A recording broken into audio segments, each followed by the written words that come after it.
ఉయ్యూరు మండలం కలువపాముల గ్రామంలో community hall నిర్మాణం కొరకు పెనమలూరు ఎమ్మెల్యే బోడ ప్రసాద్ చేతుల మీదుగా శంకుస్థాపన చేయడం జరిగింది. ఈ సందర్భంగా ఎమ్మెల్యే బోడ ప్రసాద్ మాట్లాడుతూ 2014-19 టీడీపీ పాలనలో కలువపాముల కమ్యూనిటీ హాల్ కొరకు శంకుస్థాపన చేసి నిధుల కేటాయింపు జరిగిందని, వెంటనే ప్రభుత్వం మారడంతో పనులు ఆగిపోయాయని వెల్లడించారు. మళ్లీ ఇప్పుడు కూటమి ఆధ్వర్యంలో 70 లక్షల రూపాయల నిధులు కేటాయించి కమ్యూనిటీ హాల్ శంకుస్థాపన చేయడం జరిగింది పేర్కొన్నారు. అనుకూలతను బట్టి భవిష్యత్తులో పై అంతస్తు వేయడానికి కూడా నిధుల కేటాయింపులో కృషి చేస్తానని ఎమ్మెల్యే బోడ ప్రసాద్ హామీ ఇచ్చారు.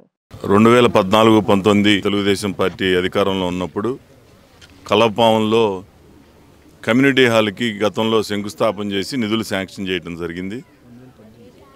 ఆ ఎన్నికలు రావటం, ఆ కాంట్రాక్టర్ కూడా నిధులు ప్రభుత్వం క్యాన్సిల్ చేయటం, అది ఆగిపోవటం కూడా జరిగింది. తిరిగి మరి ఇప్పుడు తెలుగుదేశం పార్టీ అధికారంలోకి వచ్చిన తర్వాత 70 లక్షల రూపాయలు పెట్టి కమ్యూనిటీ హాల్కి ఈరోజు శంకుస్థాపన చేయడం జరిగింది.